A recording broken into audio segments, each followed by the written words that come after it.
Are we live? We are. 5 minutes. 5 minutes.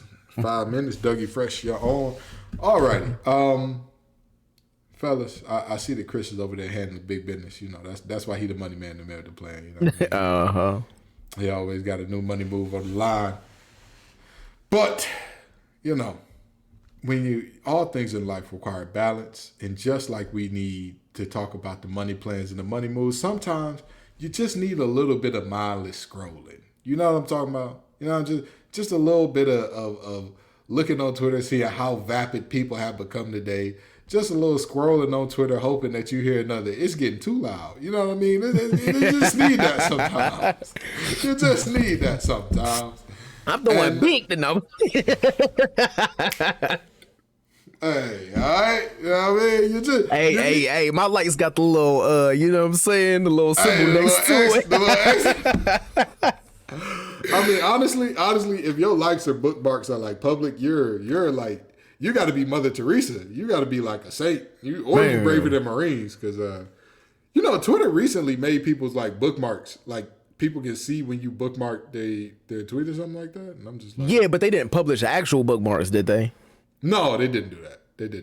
Bro, if they published the actual bookmarks, half of us would I'm cooked, bro. I'm not going to hold you. I am cooked, bro. Now, how cooked are we talking? Doc Rivers cooked, or I might be worse than Doc Rivers cooked. Oh my God! No, wait a minute. So on a scale from 1 to 10, you do know why Doc Rivers got cooked and why he's important in terms of liking things on Twitter, right? He was liking some flicks, right? Those flicks were not one plug, one socket flicks, if you understand my drift. Okay. I'm not Doc Rivers cooked. Yeah. He was acting unruly on Okay. Hey, listen, here's the thing. I don't kick shame. You know what I mean? Right. I ain't my place, but he was. I don't either, but at the same time, that's still it. You can get cooked off of that. Oh, absolutely. You're 1,000% getting cooked off that. You're 1,000%. So, what was his name? What was it? I want to say it was the Canadian boy from the Knicks. Help me out. Played at Duke. Help me out. He was supposed to be RJ Barrett. Is it? Yeah. RJ Barrett. Yeah, RJ Barrett was. He got cooked on liking some provocative things, but what Doc got cooked for? Yeah, that's not just. It's not just your run of the mill stuff there. It's not just your run of the mill stuff. But yeah, I'm gonna tell you. Yeah, that'd be a tough scene for me. All right, so what if we got to say goodbye to TikTok? You know, because they saying that it might get taken off the map altogether, that it might get X'd out. If we had to say goodbye to Twitter, not Twitter, TikTok, what would be y'all highlights from the app? Like, what would be y'all moments that you look back at and you like, this is impressive. So right now, the Madden Can You Stand the Rain is hilarious to me, only because I've never been a big Madden player, but I recently started getting back into it, and I be going through some stuff on that game, man. Yeah. I got Will Levis as my quarterback. When I tell you, this man, the 5-yard out route, this man missing. I mean, that's not that far off base. Still, man. It's not the game fault that you drafted Will Levis. But no, man, that probably the funniest TikTok ever is have y'all seen the Chris Brown making straight A's in school? I haven't. It's a couple years old at this point, man, but that might be the funniest TikTok ever. And then there's one more. I actually sent it in the group chat. Did y'all watch that YouTube intro? No. 360 Jeezy. Here's this dude who YouTube channel name is 360 Jeezy. Wait, he the waiver, right? Yeah, you be doing the haircuts? Yeah. Did y'all watch that TikTok I put in there? Yeah. I didn't. That's the funny. Watch it while we on the air. Just watch it real quick. All right, resend it. Resend it in there. Or is it recent? Is it recent? Yeah, I sent it on Sunday, I think. Okay. Yeah, just scroll up. It's right there. Saturday. I sent it Saturday night. Yeah. All right, the funniest intro ever. Okay. This nigga got the funniest intro I done ever seen, bro.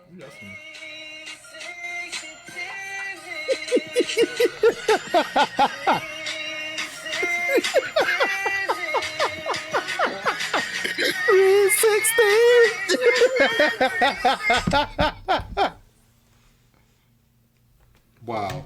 We done lost our clean rating for 360 G's. We done lost our clean rating for 360 G's. I hate it. We'll be all right.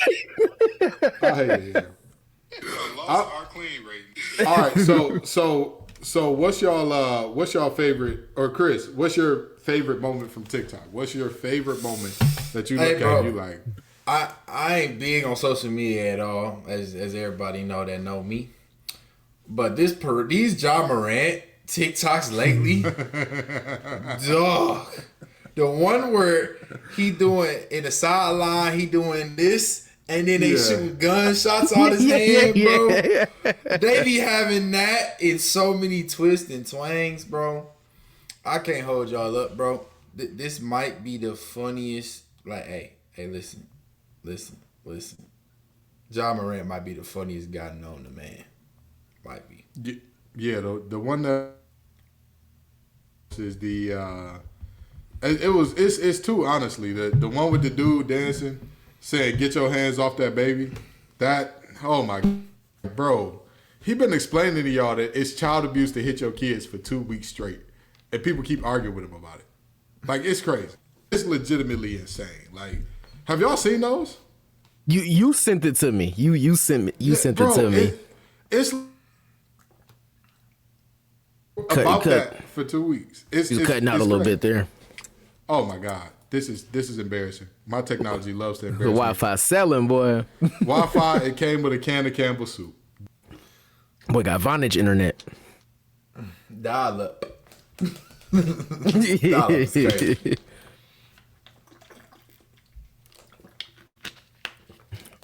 But anyway, but yeah, the parade in my city ones is classic too, man. They have been getting out of hand with those too, man. Like the montages they've been doing with Ja Morant. Can y'all hear me now? Can y'all hear me? Yep. Now? We can. Okay, excellent. I'm very upset that y'all. My Wi-Fi came from Focus Hope. For those of y'all who are from Detroit and know what Focus Hope is, That boy had the powdered milk with the Wi-Fi. Hey, you want to know what's crazy? People used to get that powdered milk a lot of slander, right? And don't get me wrong, I had that powdered milk before. It deserves the slander. Don't you find out you a powdered milk or powder? Oh, okay. You know what really deserves the slander that it never gets work? That steak in the can from there. Ugh, that was crazy. I ain't gonna lie. What deserved the work from Focus Hope is people driving through the line twice at Focus Hope to get the can in the can state. Like that's tough. I mean, they had to eat, Chris. That was just what it was. Chris, you gotta understand. I tell people all the time, bro, we are all 3 meals away from society completely collapsing. Like, every rule that you think exists, let people miss 3 meals in a row. I swear to God, everybody will act different. Everybody, the people who said they'd never do thing X, Y, and Z, yeah, okay, they're going to be in them chat rooms showing feet. They're going to be in them chat rooms showing motor feet. They're going to do my what they job's so gotta demanding do. right now, man. I don't even eat my first meal till I get off work, bro. I ain't gonna lie. I get you. I'm just, Chris, you're not understanding, Chris. When you get off work, you know if you want to go have a steak the size of your back, you could do it, clearing away and not miss it. Like, that's what it is. It's a different situation when you like, hey, bro, like, I didn't eat this morning.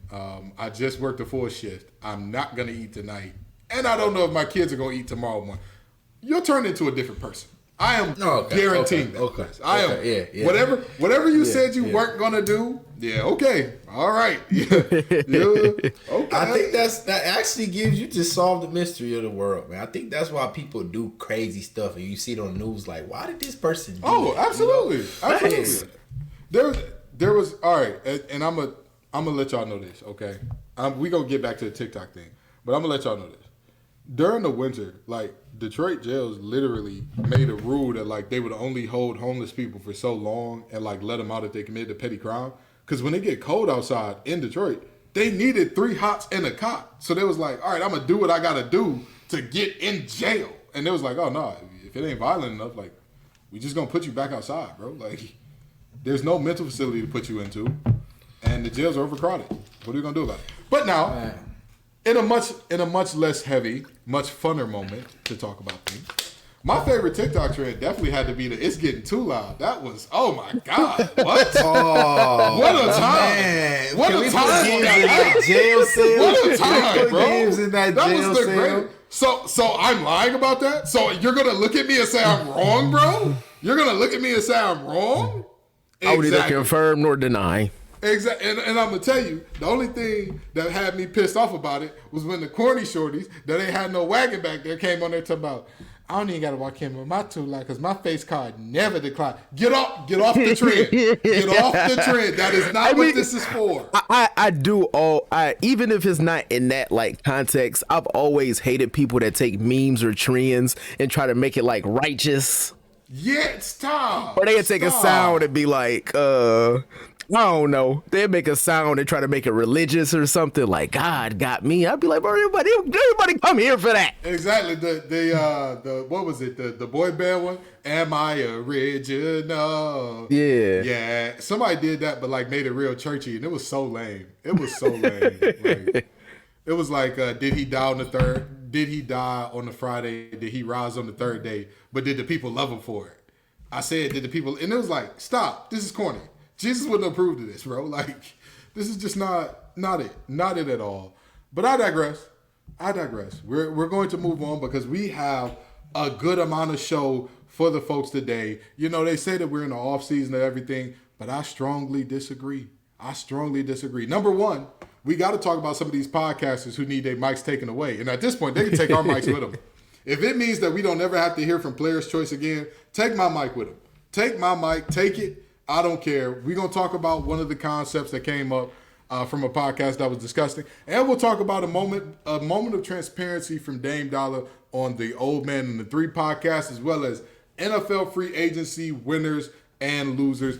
And we got to talk some baseball. It's the World Baseball Classic, and players are getting hurt, blowing patellas, missing entire seasons behind it. Are y'all ready to get in the show today? I'm ready. Yep, it's a parade in my city. Oh God, here we go.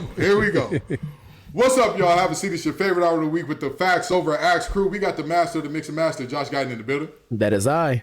We got the money man, the man with the plan, Chris Allen, in the building. Right here. And you got the little old MC. That's me, Kenton Gibbs. Now, folks, we saw a podcast that they were discussing playmaking, and they said that while Rondo may have had more assists than Shaquille O'Neal, he was not the better playmaker because Shaq got his teammates more open shots. He created more open shots by being on the court. Do y'all agree with this assertion? No, because this is what happens when you give anybody who has the ability to purchase a microphone the ability to also make a podcast. And I know we have a podcast as well, but I think we've been pretty logical about our sports take. The most egregious sports take I've ever heard on here is that the Giants was going to win the NFC East, and Chris was almost right. Yeah.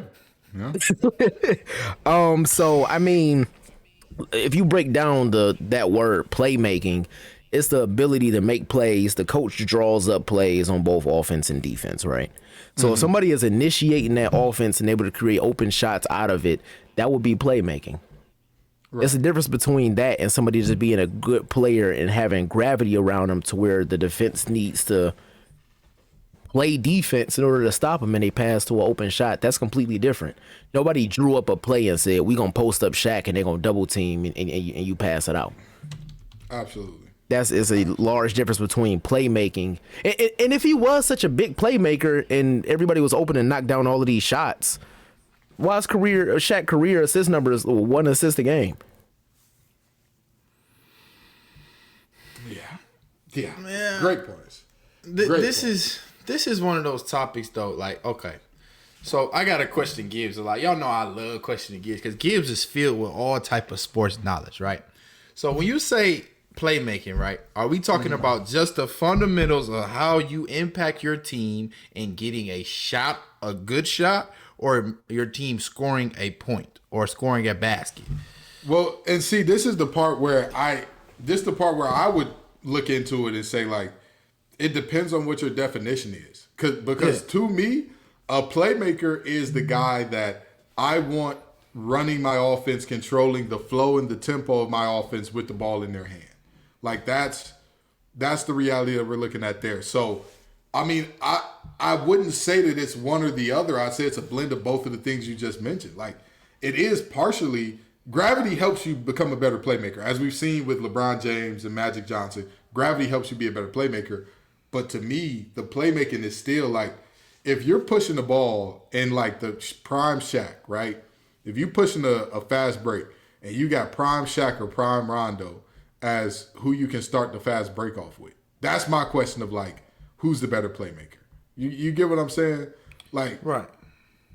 And if you say prime Shaq, then I would simply tell you, I mean, hey, you know, rehab is expensive, but they got free facilities. They might have a drug addict fighting ring in there, but, you know, I mean, fight your way to recovery.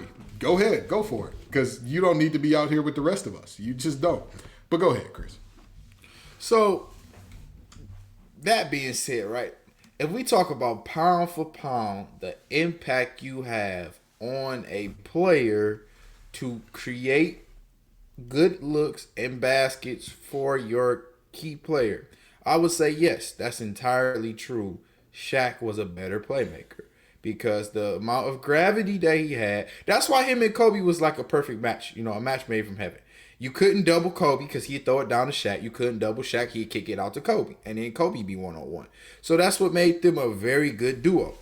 So I would say yes. But if you talk about pound for pound, IQ and moving the ball to where it needs to be at the exact time, at the right play, the right decision in the clutch, Rondo got it by light years. Like, it ain't even in the same stratosphere. I don't care how good of a passer you think Shaq was from the center position. Rondo did things that kids these days would think that, like, it's no way somebody was able to fake a behind the back pass and lay the ball up. There's no way he did a fake behind the back pass and then threw a frontward pass and it fooled everybody on defense. Like, Rondo was able to do things even now. Like, Rondo, his last couple years before he's like not playable anymore, he still, with that Lakers team, Rondo did crazy type of things that helped that Lakers team generate offense from guys that really weren't offensive weapons until they played with a guy like Rondo. Yeah. So, that being said, you can't take credit away from Rondo and you can't take credit away from Shaq. But I don't even know. This debate is kind of like, it's like, can I push Gibbs down on the offensive line when he on the D line? I mean, maybe if I did it 100 times, yeah, eventually I might get one. But no, I can't. That's what Gibbs did for a living.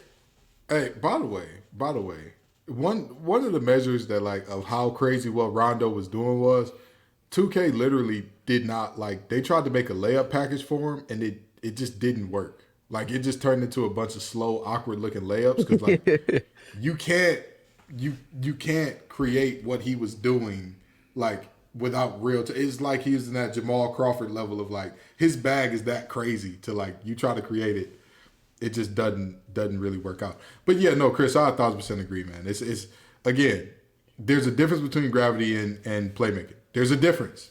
There is a difference. And also, anybody who says Shaq is a good passer, I never want to hear you talk about sports again. And I mean that. I mean, Shaq is a professional athlete, so he can pass better than the average human. But Josh, please stop it. Shaq can pass better than us, I would assume. The what was it? The '08 Lions? Was it '08 when they went 0-16? Yeah. The '08 Lions were a great team relative to a random ragtag group of 53 civilians. Of course, we don't compare them to that because that's not who they are. Everybody on that roster was a professional football player. We are not comparing Shaq to you or me. We are comparing him to Jokic, a bunch of, we don't even got to go Jokic level of passing. We're comparing him to Eric Dampier, Charlie Villanueva, those types of guys. Like, that's who we're comparing him to. Hey, I would say Shaq better passer than them. Nah, not Charlie V. Fun fact, Charlie V is actually, he was doing things that we applaud Joker for before Joker. No cap. Like some of the passes. You're right. You're absolutely right. I'm looking at Josh right now saying he was a better passer than him. No, if you look at like early Shaq was getting some passes off. Orlando early Lakers Shaq was getting some passes off on occasion. And while we on Shaq, bro, why Shaq, like, you know, I get it, it's a health thing, but why Shaq all of a sudden been in the gym like this? Like, Shaq is like, you know, working out harder than he did when he was playing, bro. Like, this is like crazy. Now listen, when the doctor tell you, let me tell you something. When the doctor tell you lose weight or else, you're going to lose the damn weight, okay? Fun fact about me, I was 380 pounds during the pandemic. I went to the doctor to get my yearly checkup like I always do. They said, boy, your blood sugar is high as giraffe nipples. This thing here, son, you keep up at this pace, they're going to be saying, paw your arm at 35. That's all right. Say less. Came back to the doctor like 3 months later. I lost, I want to say like 40 pounds by then. I'm down 80 pounds now. But like, that was like, that's all I need to hear. You know what I mean? Like, I'm not trying to take a bunch of pills to, and Shaq is rich. Like, you definitely ain't trying to do it when you're rich. That's even worse. Like, you had every opportunity to avoid it. You could have paid a personal trainer to come in. So, you know, good for him. I'm very proud of Shaq. Wait a minute. Speaking of Charlie V, are there any random players that y'all feel like history is not going to properly remember how good they were? Like, who's a random player that y'all think of that you like, history really would never Y'all ain't do gonna like justice? my answer. Y'all ain't gonna like my answer. Who is it? Antoine Jameson. Antoine Jameson was a hooper. I give you that. Exactly, but history not gonna show that though. Like, you know what mine was? Like, I don't know what it was, but this dude was a bucket to me. And if you ask the average basketball fan, they probably don't even remember who they are, regardless of age. Jamal McGlure was a bucket. Yeah, man, he was. He was. Yeah. I'm gonna tell you this. It's two for me. One who is my dear brother in the bond, Yoda all the good news. That's what that stuff is back there. Alex English. That's the first one. Like, oh yeah, history has like almost forgotten him already. He's the '80s leading scorer. Like, by decade, he's the leading scorer for the '80s. And you would never know it. And you would never, if you ask somebody who's the leading, if you ask the average sports fan, like, who's the leading scorer for the '80s, they would have never guessed it. Yeah. But from more recently, I would probably say history is not going to be kind to Paul Pierce in terms of how good he really was. That's his fault. And it's his fault. It's on him. It's on him. If he just shut up, he'd be straight. Not only that, if you look at the most important moments of his career, they were all him on the wrong side of something. Like, almost each and every one of them. You look at the biggest moment of his career is obviously winning a championship. That was the top one. But after that, what are like his really, really big moments? It was crapping himself on the court and having to be carried off because he had a little bit of diarrhea. It was that team saying, yeah, we broke LeBron. And then in game 6, him doing something that we like never seen before. What was it, 48? Did he drop 48 or 50 on him? No, 45, 15, and 10. Something like that. Like, wasn't it like on 96% shooting or something like that? It was something like that's what you're. And then here's the worst part. The Joe Johnson crossover. The Joe Johnson crossover. The on the Nets, I want LeBron. I know how to stop him. He put them out in a sweep. And here's the worst one, because I know somebody gonna say, "Oh, y'all just love LeBron so much." The worst part that's gonna make people not remember Paul Pierce for being as good as he was. Draymond Green said, "You thought you was gonna get a farewell tour? You thought they don't love you like they love Kobe. They don't love you like that." No. That's not even the worst one. That's a good one, but that's not even the worst one. When he was on ESPN next to Jalen Rose, and he said, "Yeah, my career is better than Dwayne Wade." Jalen Rose, everybody on the show paused, looked at him, and said, "Okay." So did Jalen Rose start reading resumes on air? Start reading resumes on air, man. Don't read my resume next to somebody that's gonna cook me on there. But you know what? That's why I say the history is not gonna be kind to him. And another guy that history not gonna be kind to that didn't earn it, Carmelo Anthony. I think in 10 years from now, history is not going to be kind. I don't even know why the history not kind of him right now. It's so. Yo, it's I just thought about something. Carmelo never getting his jersey retired. What? Stop it. Who gonna retire his jersey? The Nuggets. Jokic wore 15. Oh.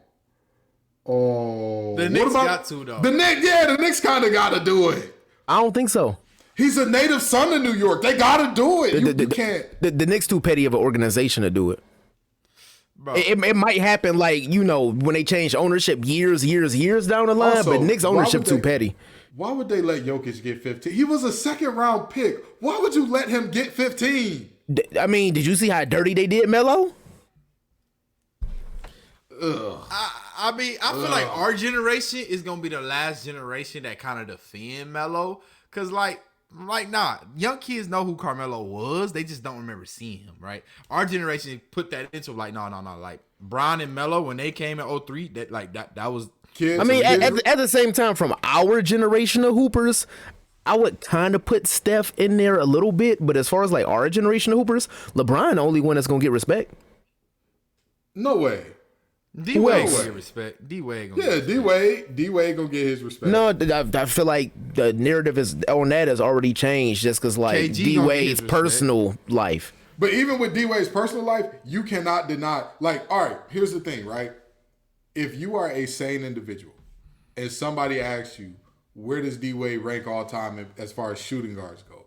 There is not a legitimate answer 3 that's lower than 4.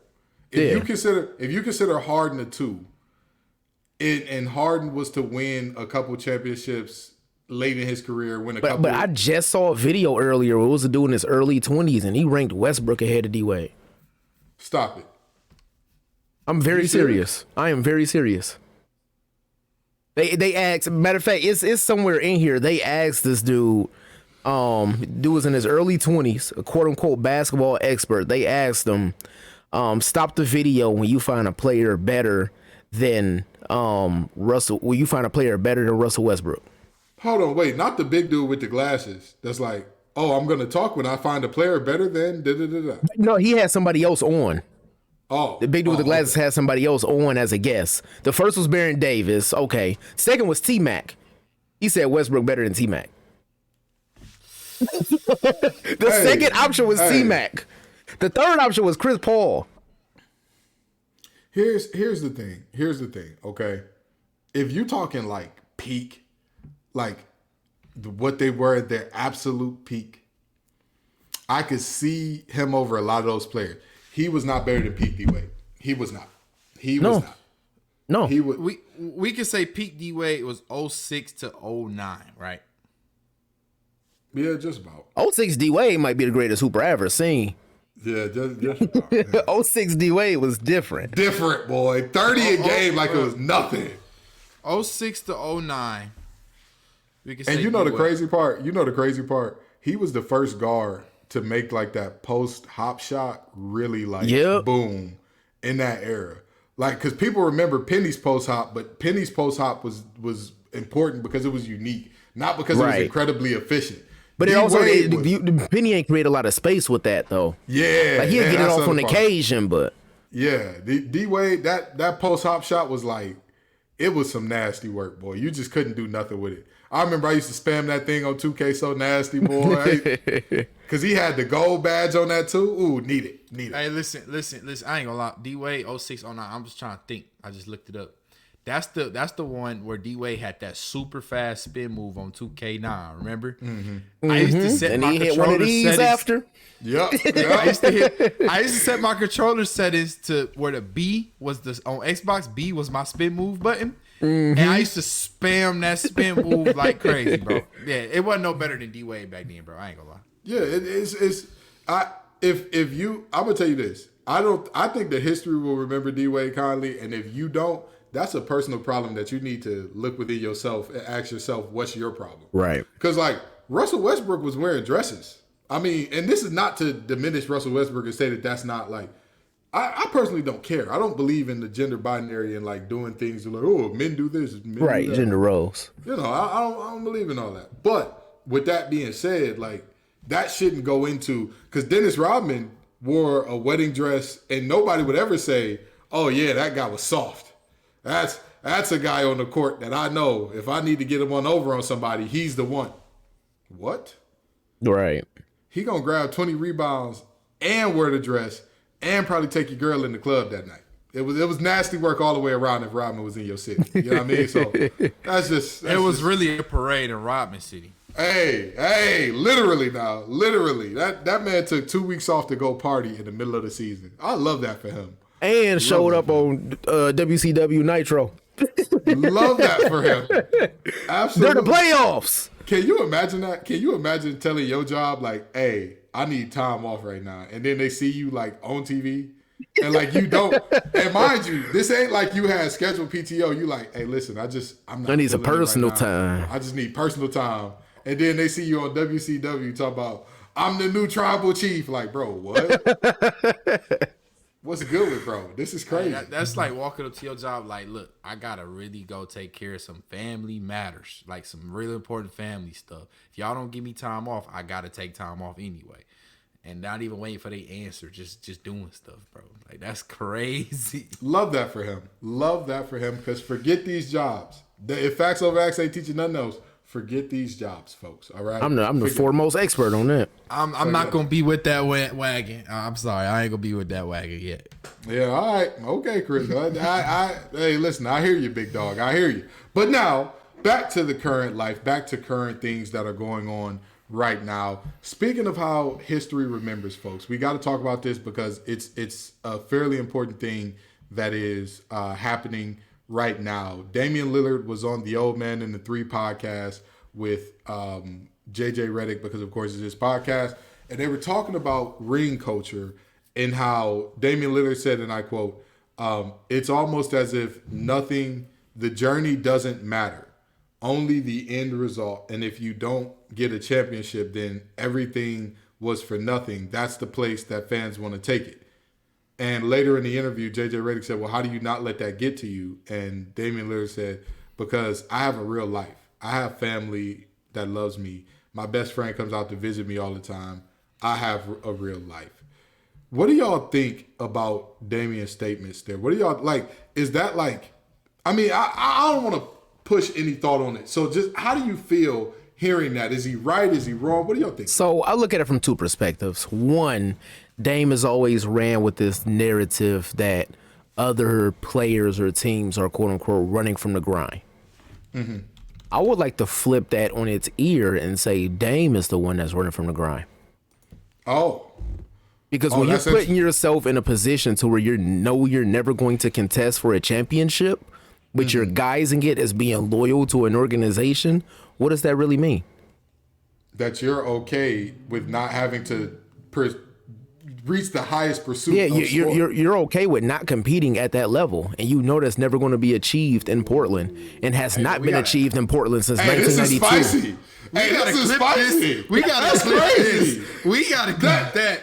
Hold on. But like there now, I get what you're saying, but I feel like there is some credence to the idea that, like, so say a Kevin Durant per se.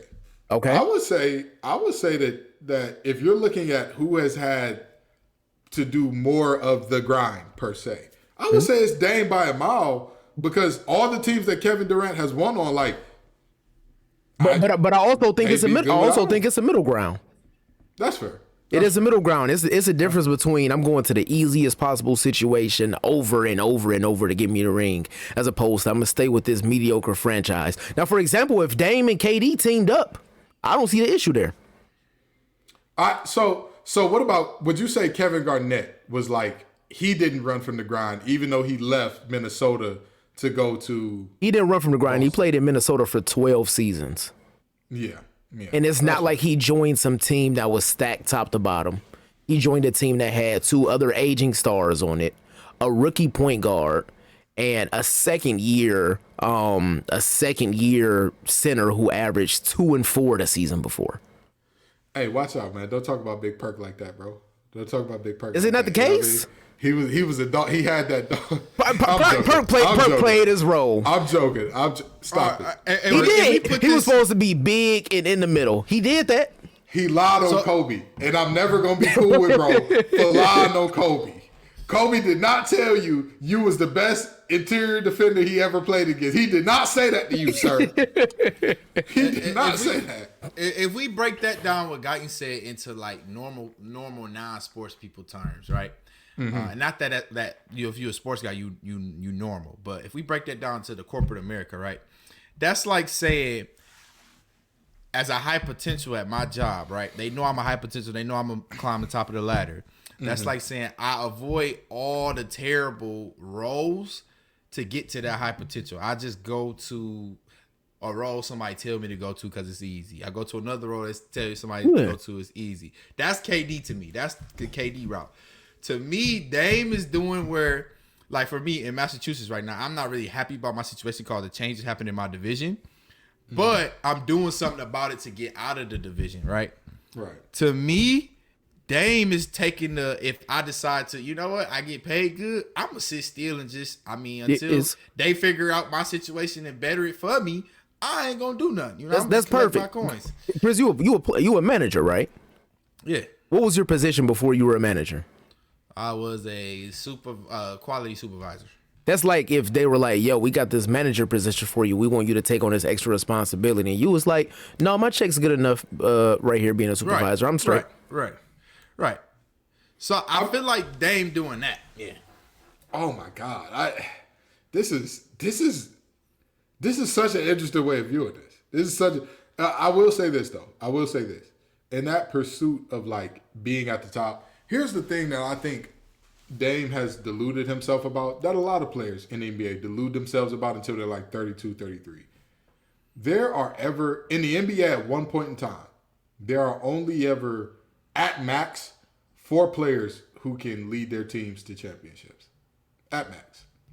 If you think about basketball right now, how many players with who they currently are could lead a middle of the road team to a championship? Like miss the playoffs one year, make the playoffs next year. I think it's only one player that could do it right now. Maybe two in the whole league. Honestly, now that I'm thinking over it, I say one. I think it's one with a possible two. My answer is Giannis. I think we all agree Giannis. Yeah, I think we all agree Giannis. The second one, and y'all ain't gonna like when I say this. The second one, and I know this is contradicting because the best ability is availability, but the second one is Joel Embiid right now, top to bottom. Joel Embiid to me, if we took Joel Embiid right, and we switched him with, let's say, Donovan Mitchell, and we took Darius Garland off the Cavs, and we gave them 2 mediocre point guards, right? I think him and Evan Mobley and a couple mid-level players, like Spencer Dinwiddie type players, could make a deep playoff run. That would be the biggest front court in NBA history. Yeah, I don't think that's the case though, because we talking about taking a very bad team and they play out like. Well, no, not a very bad team. I mean, like middle of the road, team. Like But you said Cleveland, right? And the Cleveland is right, not. If you took D. Mitch and Garland off and put a Dinwiddie and like a THT there, right? And you put Embiid there, right? And you had him, Evan Mobley, and somebody at the 3, and then Spencer Dinwiddie and THT. Do the Thunder make a deep playoff run with Embiid? Yeah, I think they do. The Thunder not a bad team. They just young, bro. The Thunder is not a bad team. They aren't a bad team. I don't think they make a deep playoff run. You put him and Shea and Giddy together with Dort's defense. That's a solid team. I think Embiid gets that team to the second round as a ceiling. But that's what I mean. Like, I'm talking championship. We talking like 2018 LeBron level. That's what I mean. I don't think. Think about this. And I want to say the last time we had a lot of players like that all at once was in Jordan's era. That was the last time that we had a bunch of them all in at once. Well, no. Actually, yeah, Jordan's there. Yeah, I think Jordan's era. It was because I would say Shaq is included in that if you want to talk 90s. It was him. It was Hakeem. It was you could throw Shaq in there, and I would throw David Robinson in there too, low and key. I was just about to say, you can't, as much as history kind of forgets about him, David Robinson. That's the last time we had that many guys. If you go to the early 2000s, there was Shaq, there was Kobe, and who else? You might call me crazy pre-Achilles tear. I might throw Dominique in there. I mean, that's a stretch.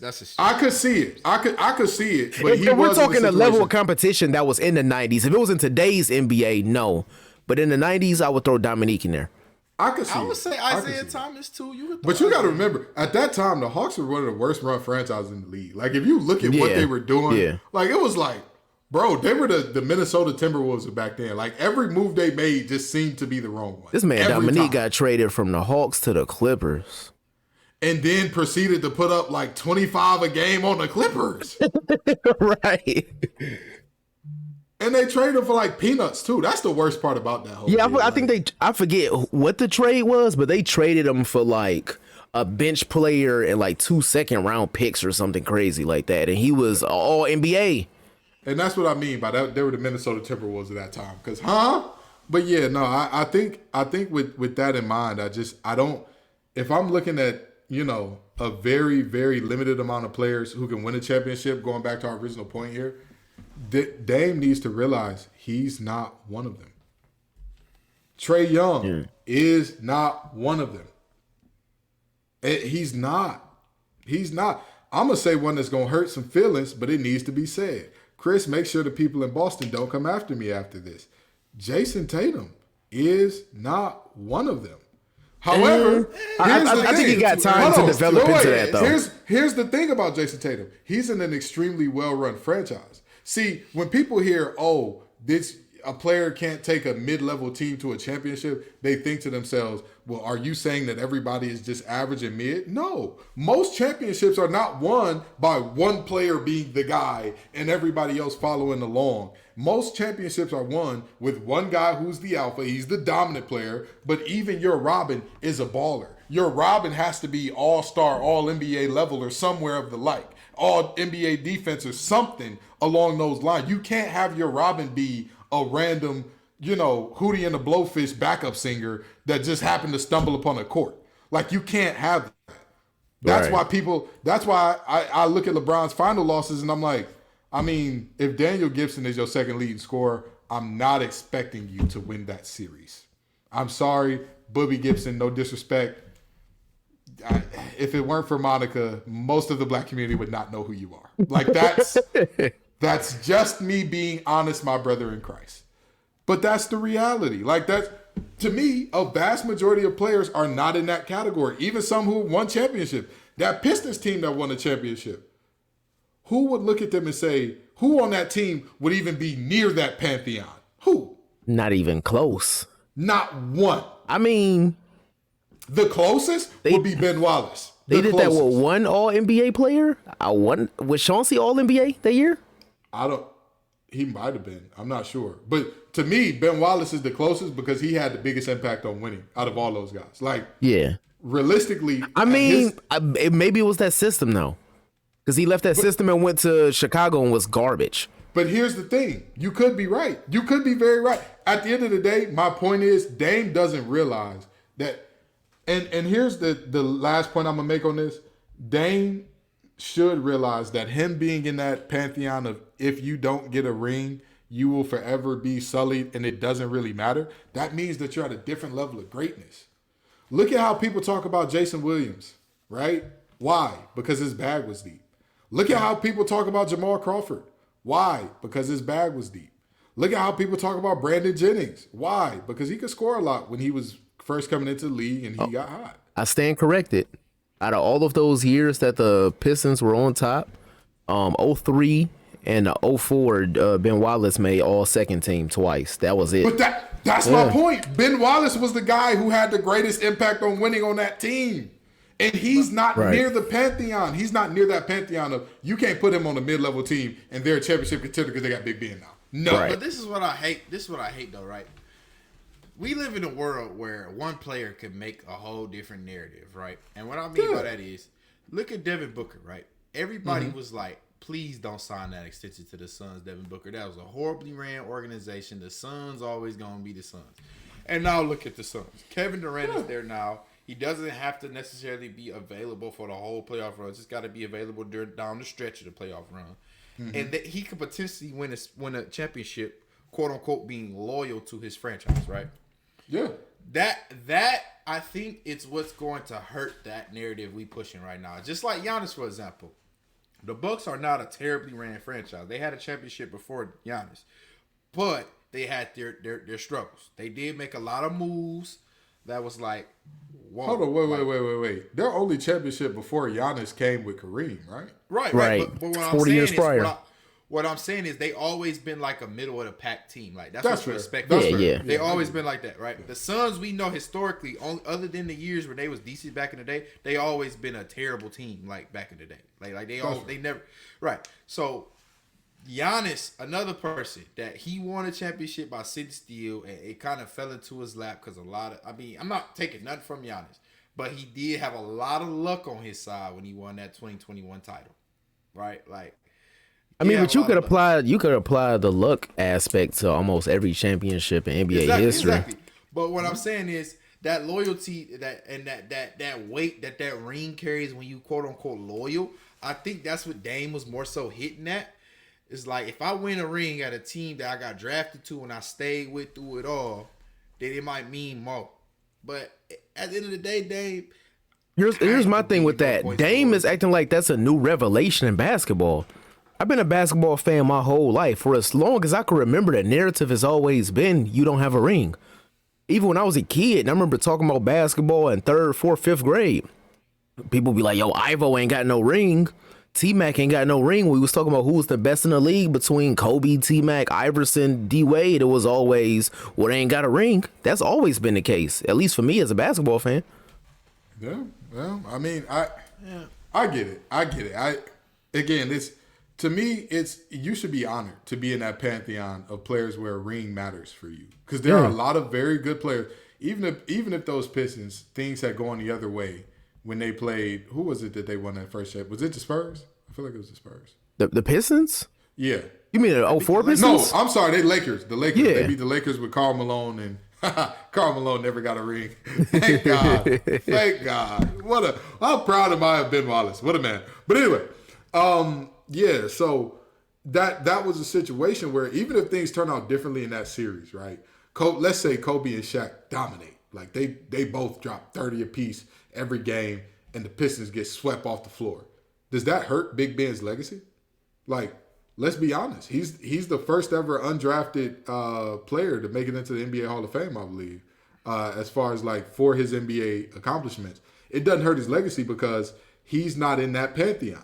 He's not in that pantheon. Dame is in that pantheon where a ring means a lot. Brother, be honored to be there, but also go get a damn ring. Stop playing. Stop playing, Dame. Stop playing. It matters for you. Now go do the thing. Go do the thing. Somebody said Dame could always say he got married and he got a ring that way. Yeah, well, we learned from Carmelo Anthony that ring don't always last. Now, does it? Yeah, that can be taken away. No disrespect to Carmelo. No disrespect to the man, but he got his ring when he was married, and now he's back to ringless. You know what I'm saying? Think about the rap Dame gonna drop if he get a ring. Like what? The album Dame dropped that summer gonna be crazy. Oh my God, it's gonna be the craziest. But again, this is to me. Dame need to go on. He need to go on and leave, and he need to go get you a ring somewhere else. Go get you a ring somewhere else. And we're gonna get on one last topic that wasn't in the rundown, but it came into my mind while we were talking during this show. Cam Newton does another workout at Auburn University and is still saying there are not 32 quarterbacks in the league better than me, to which Shannon Sharp responds, sure, there may not be 32 better than you, but a lot of those 32 don't come with the same baggage as you as far as being a diva and, are you willing to be a backup if things don't go your way and all that type of stuff. What do y'all think about that? What do y'all think about, number one, is Cam right in that there aren't 32 quarterbacks better than them? Number two, is Shannon right in saying that he comes with a lot of baggage? What do y'all think here? They are both right. It's not 32. It's not 32 quarterbacks in the NFL better than Cam Newton, or at least what we saw. And if we saw the way football works, a lot of positions, if you take that much time off, it might affect your skill set. But at the quarterback position, Cam Newton is skilled enough to where he can come back, and he might have to change his game. He might have to be more of a pocket passer, but he has the arm and the skill set to get that done. He does have a lot of baggage and immediacy that a lot of teams may not be willing to deal with unless, you look a certain way. However, there are a lot of teams that Cam Newton can help to what, one, they would improve at the quarterback position. Two, they could always groom a quarterback by learning from Cam. If we talking about just a pure football perspective, they can learn a lot from Cam. Three, you're not making the playoffs, you're making no money anyway. Go get you some jersey sales. Mm-hmm. Well, I agree with you, Guyton. And also, I mean, it's only 5 quarterbacks top of my head, but honestly, the quarterback position is kind of deep in the league. Like, top to bottom, especially if you're looking at the draft this year and the draft next year and the draft the year after that. It's kids in high school that throw the ball just as good with their left hand as they do with their right hand. Yeah, that kid is crazy. Yeah. That's crazy. Let's be honest, Cam. Do I want to deal with all of that stuff, knowing his kids like that coming into the league? And also, on top of that, what team really thrives off a quarterback with Cam's play style anymore? Only the Ravens, and that's because they got Lamar. Other than that, what other team thrives off that type of play style anymore? I'm gonna say this. I think the problem here is that all of the best pass rushers are getting old at the same time. And I know what y'all are thinking. Ken, what does that have to do with anything? You see, when all of the best pass rushers get old at the same time, we don't see the same things out of this current batch of pass rushers that we would have saw. Let's go back, shall we, to 2017, 2018. You had J.J. Watt. You had Aaron Donald rolling at his highest clip. You had a bunch of guys that were menaces off the edge, absolute terrors and nightmares. Von Miller was rolling at an extremely high clip. DeMarcus Ware was waning down, but he was still a baller. Yeah. What am I saying in saying all this? When I was retired, forced to retire due to injury, I was sad about it. I was real broke up about it. It hurt to watch NC State games. And then we played a team called the Louisville Cardinals. Now, I don't know if y'all know this, but the year I was forced into retirement by injury is the same year that Lamar Jackson won the Heisman. Now, when I watched Lamar Jackson play against NC State, I said, you know what? Retirement ain't so bad. There's worse things in the world I could be doing, And I was okay with that. Cam Newton is watching these new quarterbacks get like gently touched by defenders and all that, and it's like I could still do that. No. We just need those classic pass rushers back to kind of get Cam to get into retirement. And let me say this: I am not sure if this is true or not. So I'm not going to try to. I'm not saying that I know this 100% and it's got to be right. But last year there was a talk that came out from Mike Florio of Pro Football Talk, who said that Cam Newton got zero interest because teams likely know he wants to be an NFL starter and won't take a backup role. Now, if that is true, then of course you don't have a job, Cam, because guess what? You are not the worst if they put you in a room with all 32 other NFL starting quarterbacks, you would not be the worst. No. However, of that 32, at least 10 to 12 are like, hey, if I get put on the bench, I'm all right with that. I'm okay with that. If you're not in that category, it kind of makes sense as to why you're not getting picked up. But if that isn't true, I mean, this would go along with the mode of like Cam being disrespected and played to the left by NFL teams just for being different. Like when Jeff Garcia was talking about, he wears all these flamboyant clothes and has all this big hair at these press conferences. Jeff Garcia, wild. Everybody's not bald like you, bro. Like, And I'm saying this as a bald man. People can do what they want with their hair. What does that mean? As if a player, you know what I meant by that. Yeah. This is for strictly the Yakubians. That's what he meant by that. Because as far as go ahead. at the end of the day, Cam Newton has been unfairly criticized for lots of things.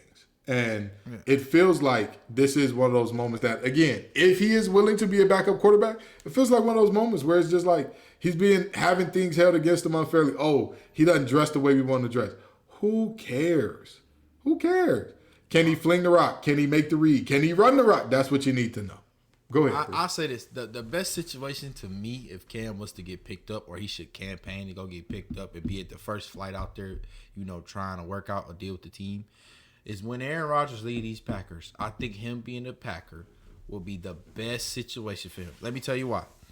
They still have a decent offensive line, correct? Like, their offensive line is still pretty decent. Oh, no. Their offensive line is elite. They're not decent. Yeah. Right. Okay. You got 2 running backs that are relatively decent. 1-2 punch. That is a damn good, Chris. These are not your definition of decent is crazy. I'm saying decent. I'm saying decent because next year, Yeah, you never know what they could be. Yeah, I got you. So I'm saying decent. You also have a very good defense. Very good defense. Yeah. Right. Huh? Your receiver core is a little because Aaron Rodgers depleted it, but it's some guys in the draft. He did take Lazard with him to the Jets. That's some nasty work. And Cobb probably about to go too. But anyway, it's some guys in the draft that are serviceable, that are play now receivers. Mm-hmm. I think that would be, and it gives you that narrative where I kept this team afloat post Aaron Rodgers. Right? It gives you that narrative, and also they're gonna say this out loud, but I'm gonna say this out loud. Wisconsin ain't the best place for black folks. I'm just saying. You got a little narrative you could push there too, where they did something for the brothers in Wisconsin. So to me, it's not. And then you got Giannis over there down the street, so he could probably campaign for you because Wisconsin, his state for real. So it might not be wrong. Cam Newton, that quarterback for the Packers. The way the NFC North looking, they could win. I'll tell you, bro. Eddie Jackson said the NFC North is ours if Aaron Rodgers leaves. Y'all have the number 1 pick and you didn't trade for it. What makes you think that you're gonna have a turnaround from what was it? What were they? 3-14? Yep. 3-14 to division champs. So what makes you think?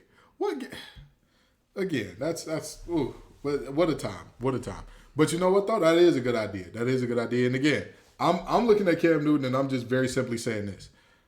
I think that Shannon Sharp was wrong to say, hey, you're just one of the randoms now, and you haven't been good in forever. Because when you put context to his situation, how many quarterbacks would have been good in that situation? Right. Where you didn't have a full training camp with this team, caught COVID in the middle of the season, had to miss time with this team. There was a lot of things that were out of his control that didn't work well for him. And it's just a shame to see. It's a shame to see. And we talked about Lamar last week, but Mayor brought it up in the chat, so we got to talk about it one more time. Would you play on the franchise tag this year if you were Lamar? Yay or nay? Nope. Go ahead and rest your body. You good. Mm-hmm. That's tough, man. That's tough, bro. I think I would, just because taking that, basically, it'd be almost a year and a half he took off. That won't really, from a playing perspective, it'd be like a Deshaun Watson situation where it take you a while to get back into it, coming back. Mm-hmm. So me personally, I would, just to get the reps in and, go through the motion. But am I going to be diving out of bounds? Am I going to be running down the sideline, running for my life so that the linebackers don't get me? Am I going to take that hit to get that extra yard? Get somebody else to do it.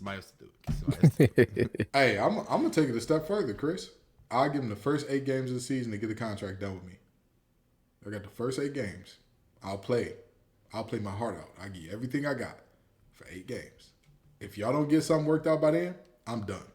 And let me tell you why. To me, you don't want to build up a lot of rust. You don't want to build up a ton of rust. But once I give y'all those 8 games, if we still can't see eye to eye on nothing, we still can't get nothing worked out long term, oh, don't worry about it. Don't worry about it. I'll show up. I'll be in the facility. I'll do all the training. I'm done playing, coach. I've shown y'all what I can do. Did y'all know that the Ravens were dead last in offensive spending during Lamar's tenure? I mean, I'm not surprised. Just looking at the cast that he had with him. That is legitimately insane. Yeah. You have, even if you thought Lamar was like just a good quarterback, like even if, because me personally, I believe he's great. I believe he's a generational talent we're not going to see again for another 15 years. I don't think we're going to see another. With that being said, if you got that guy while he's on his rookie deal, you better run it up on everybody else. Hey, spin. Hey, listen, you got 2 years left? Oh, yeah, I got you. Come on. Come get with us on this couple years. So you go ahead and get your ring, get him his rings, and then once he wins his rings and you got to pay him out the wazoo, you let all those players who won their rings with him go, hey, go on about your way, go on wherever y'all going to be. And then at that point in time, he already has the reputation established as he's a winner, he's a champion. So then you can get guys on the cheap because they know you come to Baltimore, you win the championship. Yeah. That's how the game works. But instead they want to play around and not pay him his money. And I'm going to tell you this. Y'all know the rule. The cheap man pays twice. The cheap man always pays twice. It's like if you tried to outsource one of our jobs, right? Go ahead. Try to outsource a recruiter to wherever overseas and say, oh, yeah, this will be fine. Sure, except the language barrier, the 10-hour time difference, all that good stuff. How do you get past that? Yeah, okay. Go ahead. Try to outsource Chris' job. Yeah, anybody could be a plant manager. We'll move the whole plant over there. And then people stop buying your product all of a sudden. It's a shame how that worked out, huh? Not looking at any companies in particular for it. Not looking at any companies whose sales have been tanking for it. But, outsourcing doesn't really work out well for most folks. So, with that in mind, again, you got to pay the first time. It's the rich man buys one pair of pantyhose and they last him through the whole year. That saying was created back when men wore pantyhose. That was a long time ago. But anyway, the rich man buys one pair, it lasts him through the entire season. The poor man has to buy new ones every week. That's how it works out. The Ravens are playing around, and they're showing you why it's been a revolving door at quarterback for the most part in their franchise's history. And we're going to leave it at that. I know, because I know y'all are tired of us talking about who history ain't going to remember and who going to get a ring and who can make a play. But come on back next week and the week after that and the week after that. Peace and love, y'all.